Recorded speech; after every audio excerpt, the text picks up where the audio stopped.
Hello, everyone, and welcome to this WisdomWorks live webinar. I'm Parishi Dua, founder of WisdomWorks, and I'm so glad you could all join us for this important discussion on how technology and social media are affecting our brains and mental health. We'll be exploring today how the constant exposure to social media influences our brain's dopamine levels, affects our mental health, and how we can deal with these challenges in our everyday lives. Before we dive in, I'd like to introduce our guest speaker, Ashleigh Spence. Ashleigh is an experienced psychotherapist and founder of Speak Space Counselling. She specializes in anxiety and self-understanding and has a rich background in both education and mental health, as well as founding an NPO to support underprivileged children in South Africa. Thank you, Ashleigh, for being our speaker today. Just as a side note, Q&A will be done through the chat feature, so please post your questions there, and they'll be addressed after her presentation.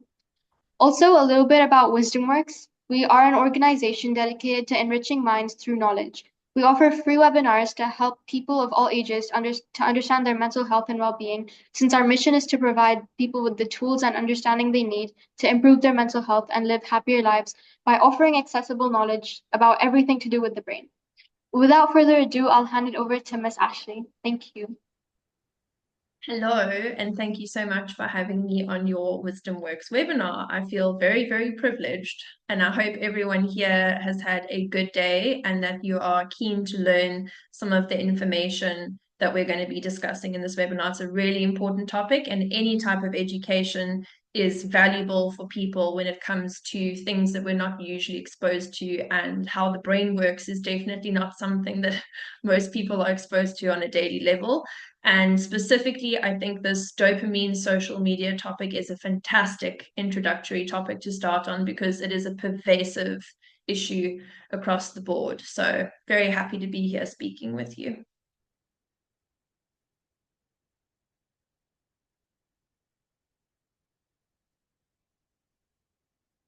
Okay, so I will first ask, is there any understanding, Parishi, that you have about dopamine? Do you have any words that you associate with it? Any ideas? When I think of dopamine, I think chemicals in the brain like neurotransmitters. Exactly. So dopamine is what we call a monoamine neurotransmitter, and dopamine is used for various functions in the body. It's used for cognition, movement, endocrine system as well. But specifically when it comes to social media, we need to think of dopamine in terms of mood and emotion regulation. So I don't know if that's something you've heard of before, because specifically when it comes to mood and emotion regulation, we're dealing with the sense of reward and motivation as well as pleasure. That's what basically dopamine does. It motivates us towards pursuing things, goals, in order to attain a feeling of pleasure. That's the most simple way to really look at it. And it's also interesting to note that not everybody has the same amount of dopamine. I think that's something that a lot of podcasts and talks on the subject don't touch on, is as varied as our biology and our physiology can be from one individual to the other, so can our dopamine production. Some people produce too much and some produce too little. So that's just an important point that I wanted to make before we get into the questions. Is there any question that you have about dopamine itself before we get going? No, not really. So I think we can dive right into questions. So the first question I'd like to ask you is, how does using social media impact your dopamine levels in the brain? Okay, so when we look at social media and dopamine levels in the brain, what we need to actually look at is the brain specifically. So there are certain things that our brain is like really hardwired to want. And when we look at those things, we're thinking of things like ease of access is really important for the brain. Quantity, the brain likes to absorb a lot of information. Potency and novelty. And when you look at social media, it's literally designed in so many ways to cater to those natural brain desires. And when something caters to all of those brain desires, we find strong dopamine release. So all of those things, ease of access, quantity, potency, and novelty, they are all programmed into social media. And another thing that's interesting about social media, and we're not too sure why this is, but the brain is also naturally attracted to ranking systems. So anything that has like an order of best, mid, worst, or, more likes, less likes, the brain is attracted to those things. Scientists aren't quite sure why, but I would guess that it has something to do with our ego, because we all possess a level of ego consciousness, and I think we're attracted to that kind of thing. But social media has tapped into that as well, as you can imagine, with likes, comments, and all of those things. So basically, we're motivated towards what brings us pleasure. And social media brings a wide variety of different types of pleasures. So when pleasure becomes too easy to get, this is the problem with dopamine. So basically, when something is too easy to do and gives you a dopamine release, your capacity for drive and motivation to do harder, more difficult tasks drops significantly. And the reason why is because if you look at how dopamine is supposed to work in the brain, it's supposed to work I like to explain it where it's either supposed to be a drip or flood sort of mechanism. So you're supposed to do sustained difficult activity wherein you experience tiny little dopamine releases along the process. And then when you achieve the goal that you've been working towards, your brain experiences a flood of dopamine. So that's the natural way that it's supposed to go. Long, sustained effort, and the more you put in, the more dopamine release you get. And that's supposed to motivate you towards doing other things, setting other goals. But the problem with social media is not only is it too easy, but it's on tap. So you can imagine if you're supposed to be using something in a little drip and then a flood every now and then, it's very different to just turning a tap on and just running the dopamine dry. So that's quite literally what starts happening with social media. Like I said, likes, comments, notifications, it all sets up a sort of false reward system that releases dopamine. It particularly attacks what we call the nucleus accumbens in the brain and really affects our levels of understanding when it comes to pleasure and motivation. And I would also add, it's quite easy to understand how that would work with likes or comments or things like that, but it also works with scrolling because we have something called a dopamine loop. So basically, how scrolling is designed to keep you going is it's the same kind of psychology as a slot machine. So it's the idea that, if I just flick my thumb up once more, maybe it'll be an even better video, maybe it'll be even more engaging, something like that. So it sets your brain up for this sort of, the brain likes novelty, like I said, but the brain also likes a bit of unpredictability. So that idea of not knowing what the next video will be or the next post combined with it being a new subject as well, just keeps the person there a little bit longer, literally like a gambler at a slot machine. That's really interesting to learn about.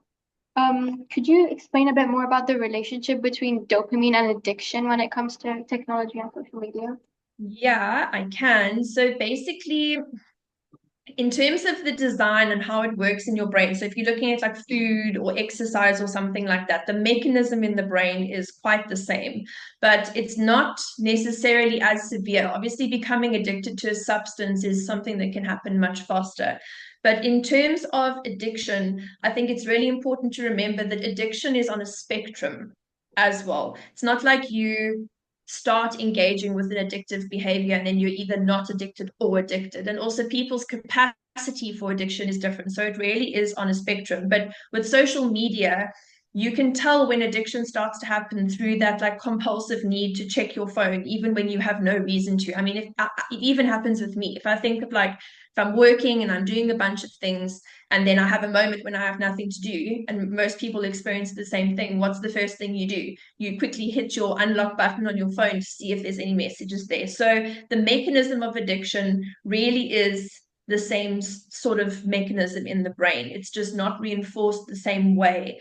But basically, how it works, if you compare normal substance addiction to social media addiction, is it builds on your impulse control.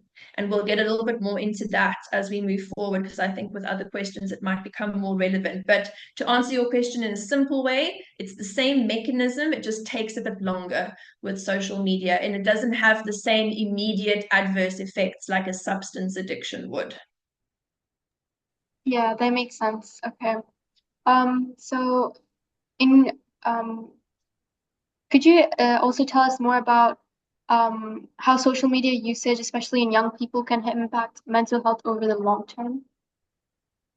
Social media impact Yeah, over the long term.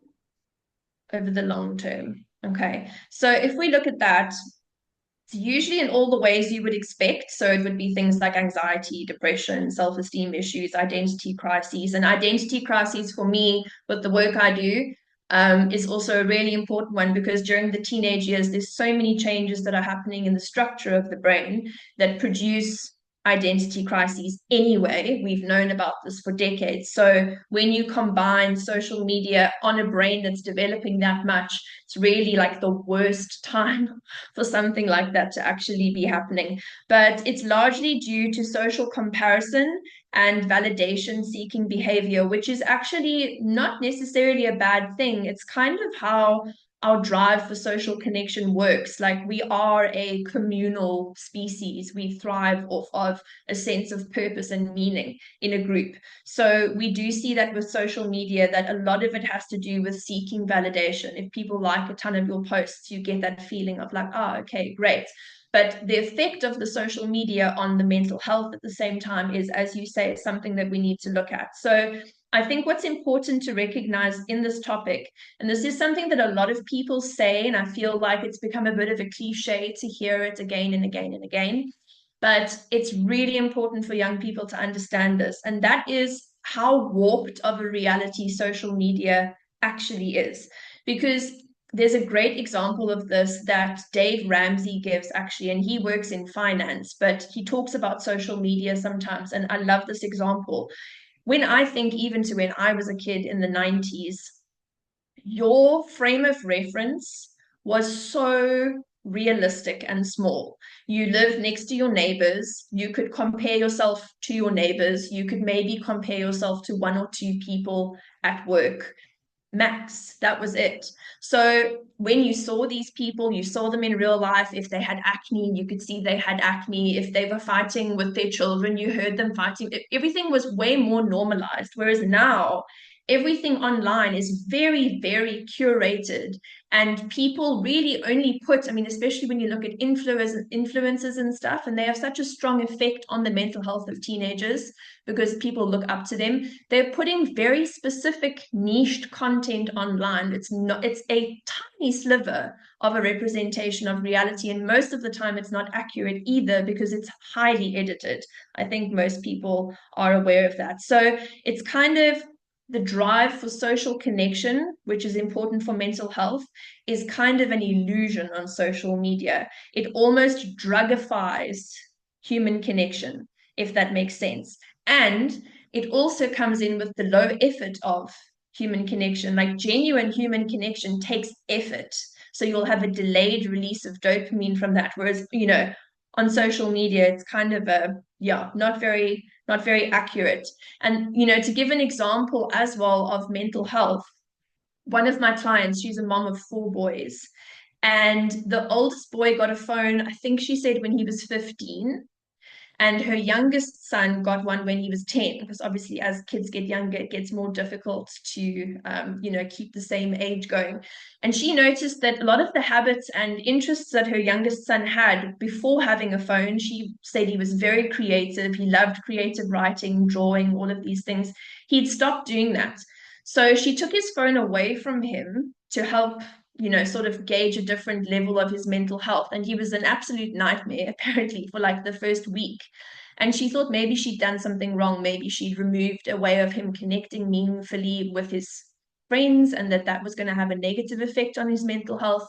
But what she noticed was she pushed it a few more days more, and these things that he hadn't done for like 2 or 3 years, drawing, creative writing, she walked into his room the one day and he was doing it. So we can also see when it comes to the idea of personality and mental health, there's not really a change in the personality as such, but there's a change in the disconnection of things that we do to maintain our mental health. So there's a very, very strong effect there. There's also a strong effect in terms of cognitive overload. So when you're a teenager, your brain is only developed to a certain level, and it can actually get overloaded by too much information. So it can get tired really quickly. So that's another point that you could make there. And also specifically your executive functioning, which you can put down to impulse control, as well as your social cognition, how to build and respond to meaningful relationships. Those parts of the brain are still developing, as I said earlier, very much so in teenage years. In fact, they're two of the most underdeveloped areas that see massive growth. So, yeah, and also in terms of mental health, I would say sleep. If you look at stats on sleep, we all know how much mental health affects sleep. I'm sure you've had experiences with that. Most people have. But the statistics that they say on that generally is that about 50% of teenagers experience some type of sleep deprivation or insomnia, which is crazy compared to what it was a couple decades ago. And yeah, I think there's also something to be said about phones specifically. So whether it's social media or anything like that, I don't know if you've ever heard, you can just give me a nod if you have, about the effects of different types of light on the brain. Okay, so you have heard something about that. So blue light, which is what's emitted by all types of screens, mimics daylight. So basically, your brain struggles to produce melatonin, which is what makes you sleepy, at the same time as dopamine. So when you're in daylight, the dopamine actually keeps you alert. That's what keeps you awake. And melatonin production is supposed to happen 1 or 2 hours before your brain registers that it's sleepy. So you're actually inhibiting it. So you get into this bad sleep cycle that affects your mental health obviously really badly. But your body gets tired, but your brain doesn't, because the blue light keeps your brain stimulated. So that's another way that it can affect your mental health. And just to give you another stat as well. So most adolescents and teenagers these days report that there is about a 7 hour, slightly over 7 hours of screen engagement per day. It's like a third of the day. It's quite mental. And what we see is with teenagers that use screens for around 5 hours a day for social media, 70% of those teens who use it for 5 hours a day, specifically for social media, report that they have sort of more of a risk of suicidal ideation and suicidal thinking. So that's also an example of how it affects mental health. There's also a survey that showed that 70% of teens feel excluded, as if their life is inadequate or they're inadequate, purely because of social media. And yeah, it's only going to keep getting worse and worse, because if you look at the age that kids are being given phones at, it's going to affect their mental health more and more, because kids these days, the average is kids are getting phones at about the age of 10 or 11, which to me is like mind blowing. Thank you. You brought up some really great points there. And my next Mm. question for you would be, in what ways can overusing social media contribute to conditions like anxiety, depression, or like attention disorders? And what role does dopamine play in this? Okay, what role does dopamine have in that? Okay, so essentially, as I said earlier, all of this can be tied down to the idea that it's the illusion of connection that's disguised as connection, but it's actually disconnection, because social connection matters on an evolutionary level. It's something we need. If we don't have it, we get anxious, we get depressed, we build attention problems, because that need for connection, regulation, learning is an essential need for humans. So we experience dopamine releases when we feel, for example, this is something not a lot of people know, but when you're in a group of people and that group of people laughs at the same thing or responds to the same thing, basically, whenever you feel the same emotion on a collective level with a group of people, we get a dopamine release. So if we look at things like anxiety and depression, it's pretty much linked to the same mechanism that we've spoken about, the dopaminergic addiction that we develop due to social media. It keeps us in a world that is really only a slice of reality and gives us a kind of warped perspective. So that's really what the teenagers are experiencing. So when they're coming through things like depression and anxiety, they're getting these things largely, if you look at the basic functionality of it, it's the problem with sustained effort. So sustained effort in long-term goals drops massively in teens because of social media. Because if you compare the speed at which they're able to get dopamine, it's really different now because they don't sit with anything for long enough. And I'm speaking in general terms. I know that there are some teens that are doing a really, really good job of trying to do the right thing, and there's some great parents out there, but there's a lot of teenagers that are just sitting on screens all day, and they want instant gratification. And that's not the way that life works. A meaningful life is not built from instant gratification. A meaningful life is built through trial, tribulation, and joy, and learning to overcome things that you struggle with. That's where you learn to trust yourself. That's where you learn to rationalize your anxiety away, where you learn to push yourself through times of depression. And a lot of teens aren't doing that because they are used to this instant speed gratification of things. So they can't sustain long periods of attention required to realize their goals. And there's actually a very, very good quote. I can't for the life of me remember where I heard it. It's not my quote, but I heard a quote that says, "Genius is not needed in this generation, only the ability to concentrate for an extended period of time." Because that's how bad attention problems have gotten with teens in this generation. It's not even about intellect anymore. It's actually about how long someone can concentrate for.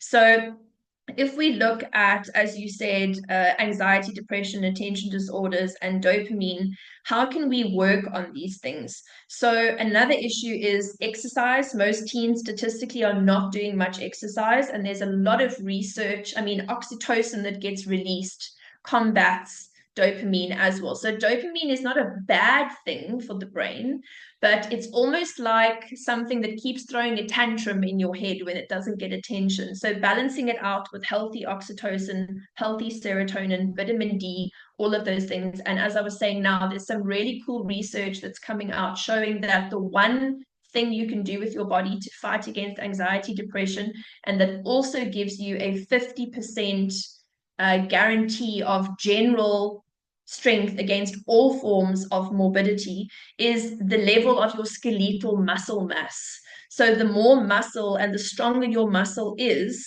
the more chance you have of dealing better with those things. There's actually something that your muscles release during exercise that releases positivity into your body through chemicals. And there's more and more research that's happening with that.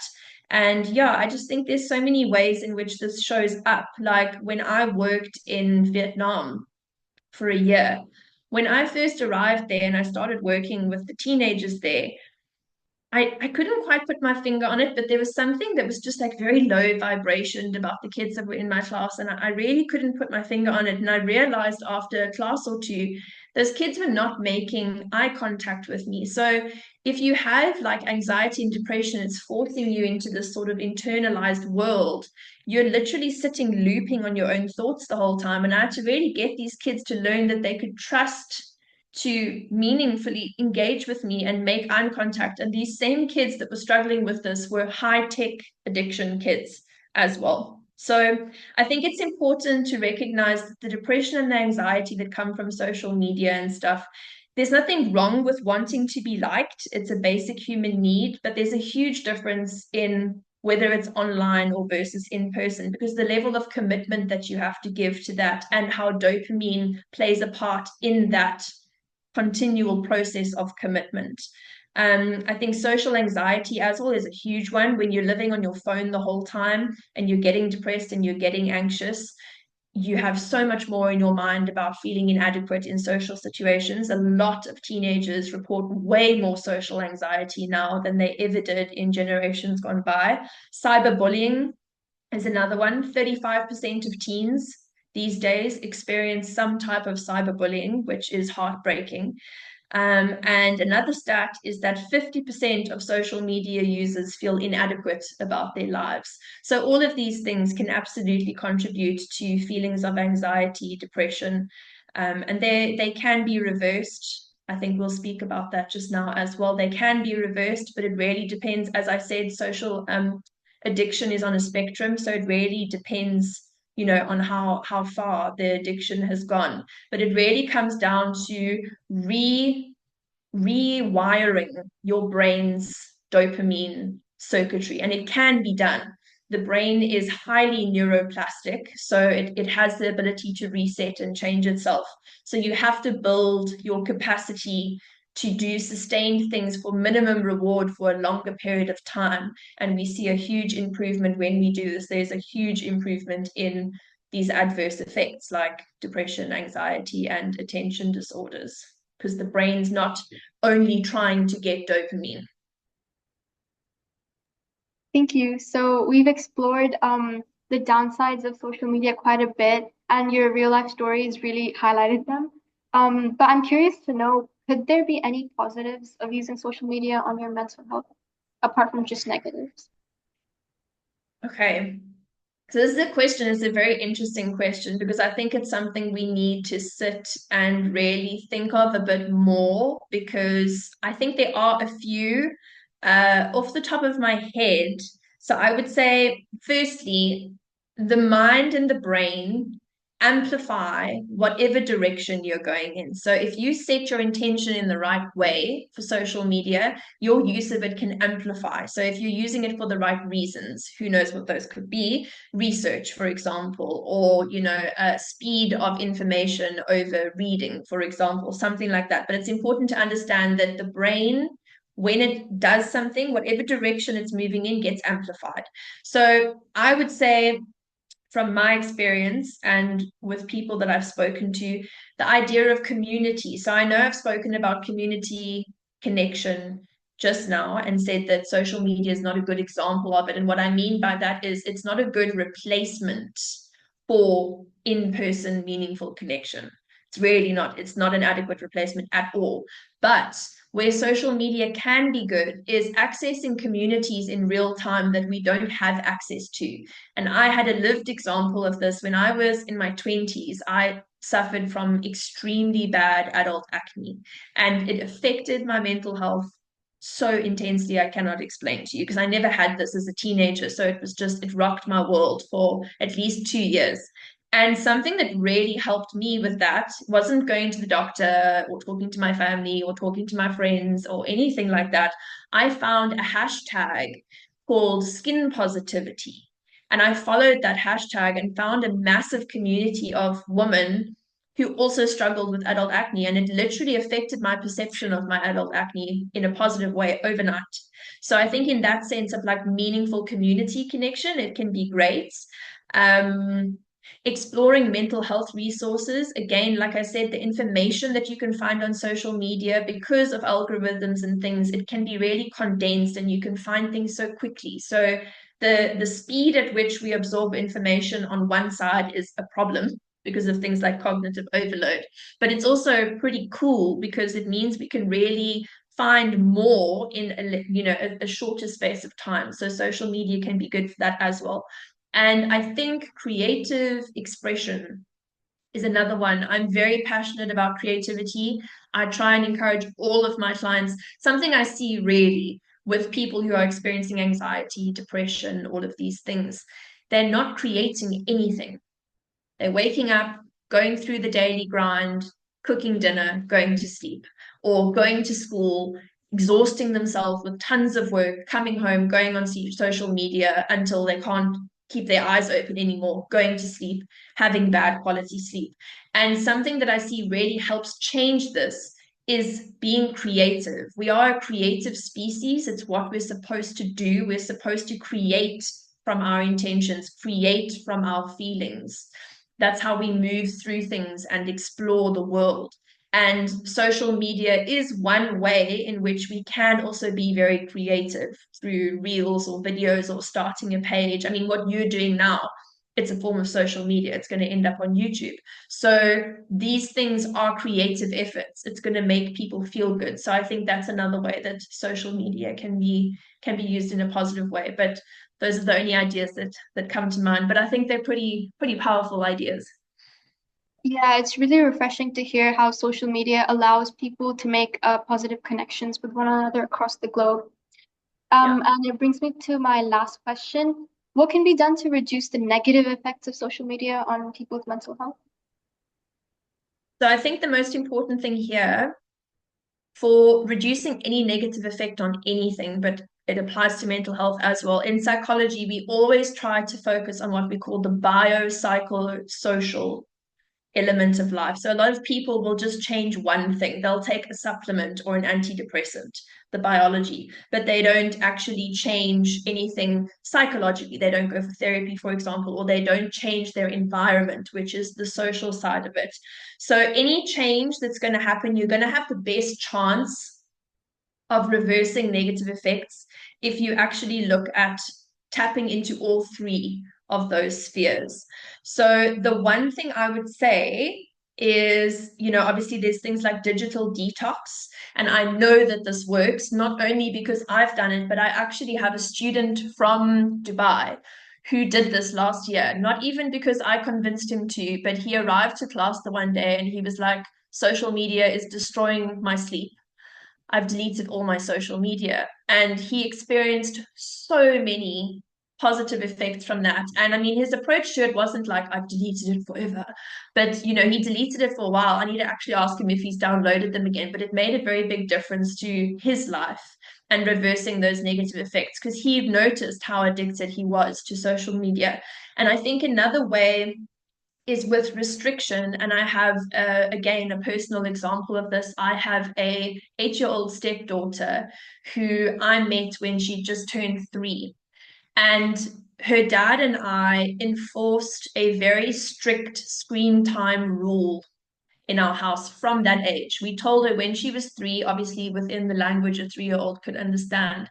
We said to her, okay, every week you can watch a movie, a kid's documentary, and 3 episodes of a cartoon that's obviously age appropriate. And we got her into this rhythm, okay? And she's now 8 years old. We pretty much still stick to the same thing. We've adapted it slightly to accommodate her age. But the rule that we've given her as she's gotten older is we've said to her the amount is still the same. That's not going to change. But you can now start choosing when you want to engage with it and giving her that autonomy, but still setting the restriction. She has never thrown one tantrum ever around screen time restriction. And the amount of parents that talk to me about how their kids throw tantrums because their kids are so addicted to screens and social media is unbelievable. I mean, I saw another woman on Instagram, she put a question on her story about this, about problems in the home that parents had. And something like 25% of the comments were all around screen addiction. So, putting those kinds of restrictions in for your kids, where you give them a bit of autonomy, but you also set a barrier and you don't move on it. That's really important for parents. If there's any parents listening, don't move the boundary. Don't be rude. Don't use it as an excuse to overpower your kids, but just set the boundary and you just don't move it. And the fact that my stepdaughter's never thrown a tantrum ever, I really feel like is, sort of evidence for why something like that would work. Um, Another thing as well, when you realize that you're a bit addicted to social media, a lot of us, for a lot of other mental health reasons, we tend to get very self-critical, like, you're doing it again, you're mindlessly scrolling, you get very self-critical and negative on yourself. And I think that's also an important thing, is learning to navigate the difference between discernment and judgment. Don't judge yourself intensely for using social media when you're trying to, reverse the negative effects, but discern that you've slipped into the habit and say, oh, I'm doing that thing again, and consciously change your behavior in that moment. Sunlight exposure can help reset your sleep.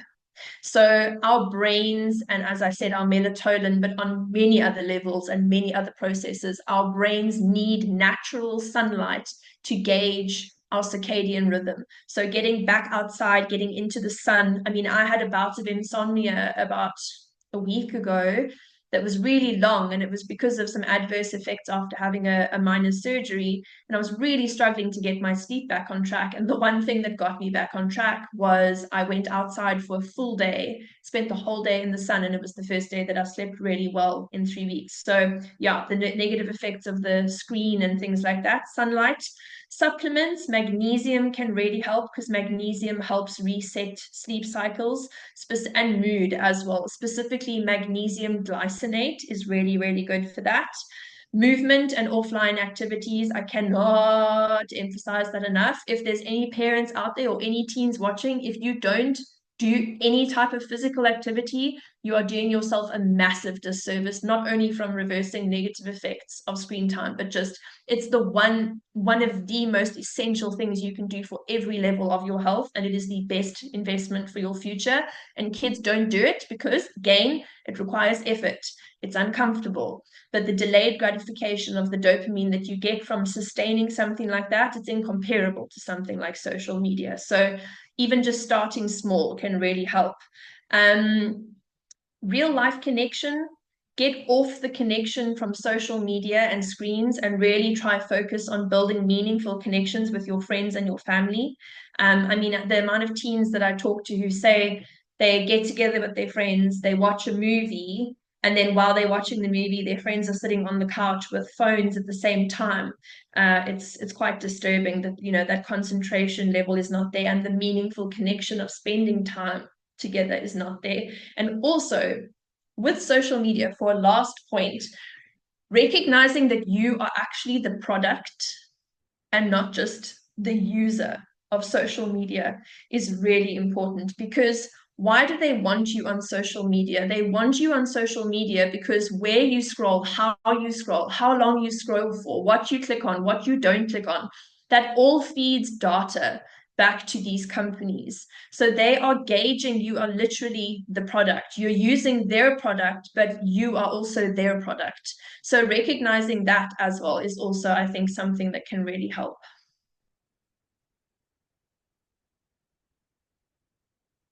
Thank you so much, Ashleigh, for sharing your insights on this topic today. It's been really valuable to us, and you've given us a lot to think about in terms of how social media affects our mental health and well-being. And I'm sure our audience watching this Zoom has some great questions for you. So let's see. If you haven't already, please type your questions into the chat and I'll go through them. We'll try to cover as many as we can in the time we have. Okay. So one question that's come up is, what are the signs that someone is experiencing social media addiction? Okay, so there's probably quite a few that most people would sort of naturally guess, but I'll try to point out a few that are maybe not so obvious. The one might be a bit difficult to gauge, but this is something that siblings can help with more than parents, because most kids don't show their social media to their parents, but they do have their siblings on their accounts. And one of the things that we see statistically, when teenagers specifically get really, really in depth and addicted to social media and the psychology behind social media, they actually start deleting low like posts. So they'll post something, and if it doesn't get, or whatever level of likes they think it should get to be valid or cool or whatever it is, they actually start deleting those posts to create a more curated social media page. So that's something that's a more new research that they've picked up, but that's something that can definitely show that someone really is way too invested in what social media represents in their lives. Compulsive checking, pretty obvious. That's something that everyone pretty much does. I think it's a bit of a difficult thing. I think compulsive checking, it's not necessarily always a sign of addiction, because some of us work all day. I work all day, on tech. So you kind of need to, but if you notice yourself or you notice a family member literally sitting with their phone all the time, and like while family conversations going on, they're hitting it and locking it and looking, and it almost happens like without consciousness, that's a sign as well. neglect of responsibilities, not showing up for things that you usually would do in your life, like daily obligations. That's also an obvious one. A lot of kids don't finish their homework and stuff because they're sitting scrolling, so watch out for that. Mood modification, tantrums and things like that. In teenagers, it shows up as severe mood swings. So it's like when they're constantly on social media, they're constantly exposed, even on a subconscious level, to negative associations that they're building about themselves because of the natural comparison that everyone makes to everything. And that can create major changes in mood modification. Tolerance for, so when you look at addiction, any type of addiction, tolerance is always a factor. So with dopamine, if you're getting such easy hits of it the whole time, it obviously becomes addictive, but your tolerance actually drops because you get what we call dopamine depletion or desensitization. So you need to do more to get the same level, but you don't want to do more. So you get caught in a loop of needing to, for example, being on social media for 2 hours, whereas maybe 6 months ago, an hour would have given you the same level of dopamine. So building a tolerance to it and, having sustained amounts of time on it. Yeah, if you take a phone or something away from a kid or a teenager, you encourage them to put it away and they just like respond with really strong negative emotion, definitely an indication of a problem.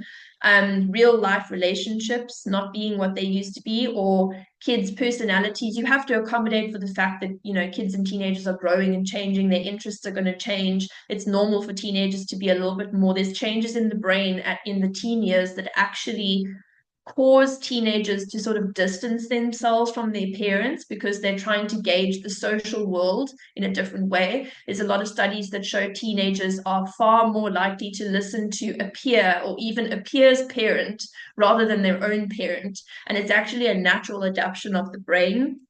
And I'll also just put one more comment on there, specifically with boys between the ages of 12 and 14. You need to be really, really careful with whether they're addicted to things or not. So the dendrites in their brain grow massively in this 2-year period. And those parts of the brain respond heavily to dopamine and pleasure and reward. So the reason they change is because it's actually part of their brain preparing them for manhood. But it's such a key point in their development where they can get so quickly addicted to things. So if there are any parents listening or any kids that age, you must vary your activities. You must vary your activities. Do not let your boys sit playing video games all weekend. It is terrible for their brain. And what you set up in those ways in the teenage years when the brain is developing, like I said, addiction is reversible, but when you have habits like that, it really compounds the amount of effort and the types of interventions needed to reverse that. So just that as a little side note. That was a really great explanation. Thank you. Another question that has popped up is how does social media's dopamine influence differ between children, teenagers, and adults? Okay, so when you're looking at that, you're going to be predominantly looking, at least with the kids and teenagers, you're looking at brain structure. So when it comes to children, so I would say kids below 12, it's their prefrontal cortex that's really experiencing most of the hit. So the prefrontal cortex is where we experience our need for impulse control. So it's very, very needed in that period of time to help kids learn to restrain their sense of impulse control. And impulse control, also that part of the brain also works on decision making. So they're very, very, very vulnerable to overstimulation on like another level, more than teens, more than adults. So they're also building their reward systems, again, with dopamine. So that's how it would affect the negative ways in which it would affect kids below 12. When it comes to teenagers, there's that idea that like teenagers are like such risk takers and they don't listen and they make stupid decisions and they put themselves in dangerous situations. And, a lot of people that maybe aren't educated in the ways of, psychology and brain development, they think it's a type of behavior that teens just do. But there's a reason that teens just do, or that they're naturally inclined to just do these kinds of things. And that's actually because those parts of their brain where they are evaluating risk reward, peer validation. Those parts of their brain are literally developing during those years. So you have very, very strong behaviors tied to peer approval. And that can definitely be a way in which dopamine affects the brain more. They'll drive for experiences to receive dopamine based on peer approval. And that's why social media can be such a bad replacement for that. And the biggest thing we see when that gets out of hand is poor self-esteem. And poor self-esteem, I could talk about that for hours, but the effects of poor self-esteem on other types of, the psychological dimensions of the human experience, it's really multitudinous and it doesn't really stop, and it's very subtle. So it's very difficult to dig into in therapy later in life. So can also be a very strong thing that should be discouraged. And then when it comes to adults, what we see is quite interesting. So most of the brain structures are pretty developed, everything's done, but adults tend to use, and I would put, I don't know, 20, 18, 19, 20 plus, they use social media as a kind of stress relief. This is the group that doom scrolls the most because they actually use compulsive scrolling as a way to detach themselves from stress. So it's used as a kind of attachment tool. So it becomes addictive through dopamine because you're so stressed all day from whatever it is. So this is an easy way to get dopamine. So you're attached to it for the dopamine, but it's actually being used in the function of a detachment tool. And I think one more thing that's really important to talk about is the limbic system of the brain. So the limbic system is the part of your brain that is responsible for mood regulation. And no one likes feeling negative emotions. It's not a pleasant experience, but we have a very wrong idea of how negative actually have. They're just information. Your limbic system is very close to your hippocampus, which is how you assess if something's good or bad or dangerous, fight or flight. Works with the amygdala as well. So a negative emotion or a negative feeling is just information from the brain, but we don't like feeling that. So what we see with social media and the way that it uses dopamine is that it actually suppresses the limbic system to quite a scary degree. So when people are scrolling, when people are video gaming, when people are watching movies, you're suppressing your connection to your own feelings. And feelings compound. Feelings don't just disappear if you don't deal with them. They compound. They literally get bigger and bigger and take up more and more space in your subconscious. And sometimes you experience a negative feeling due to an experience and you achieve homeostasis again, but you haven't processed the feeling. So when something comes up again, you're going to get stimulated on that subconscious feeling. You're going to experience fear or some type of very strong negative reaction, and you're not going to be sure why, and you're not going to know how to work through it. And that might take a lot of effort. So, what's easier to do? Watch some series because it literally turns that part of your brain off. So, that's something that affects all ages. That's also something to really just think about. Yeah, that made a lot of sense. I think even I related to a lot of points that you mentioned there. And I Mm. think one more question that we received was, what strategies do you suggest for maintaining a healthy balance between online life and offline life? Strategies for maintaining online and offline life. I think it's firstly generationally dependent. I think what certain generations, I don't think that there's a very good sort of perspective. A lot of older parents and stuff, just want to cut their kids off from social media because they hear talks like this and they just think, oh my gosh, everything's terrible. We just need to stop it all completely. But you actually, when it comes to, I'm going to stick to teens and adolescents here, seeing as it's more of the focus of the webinar, but you can't cut your kids off from online activities because you're literally going to be removing them from the world in which they grow. Every single generation, when they get older, always says, oh, well, it wasn't like this in my day. Like every older generation thinks that the younger generation is nowhere. The younger generation's lost the plot. If that's how it's been for years. Like my grandparents thought that about my parents thought that about myself and my siblings. It's like an age-old thing. So when balancing that, just try to, as I've given some ideas on how to approach it, try and encourage your kids to do those things and talk to them about it. Don't enforce it on them. I think a lot of parents get scared. And when we get scared as parents, we become very authoritative and we just lay the line down. And obviously, there's certain behaviors in life where that is absolutely like one of the only routes. But when it comes to something like this, helping your kids understand why you should be on the same team with this, use it as an education thing. Don't say, oh, well, this is what you're going to do or not going to do. Say, hey, look at this. What do you think of this? Do you see this happening in your own reality, in your own life? I've noticed one or two things. Have you noticed this? Do you and your friends speak about these things? There are teens that are stopping it, and these are the experiences they're having. And try and feed your kids' interests. I think in today's world, most parents are so busy. If you look at how many households a few decades ago, it was usually only the dad that worked and the mom was at home, was able to stimulate the kids' interests more from a young age. Whereas these days, most parents work.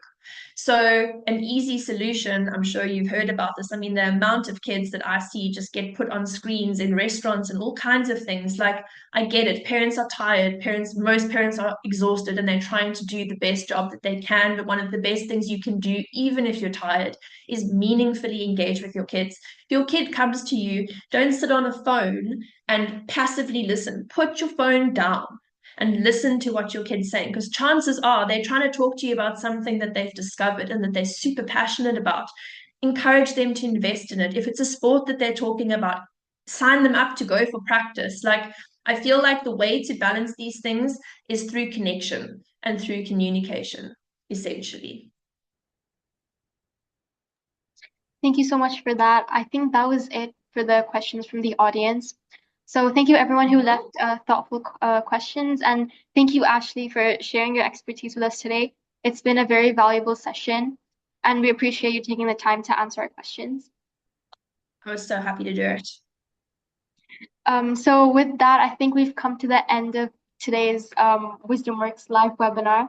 Thank you everyone who joined us. And if you want to attend more webinars like this, make sure to sign up for our upcoming sessions. I hope to see you next time. Thank you, everyone. See you next time. Thank you.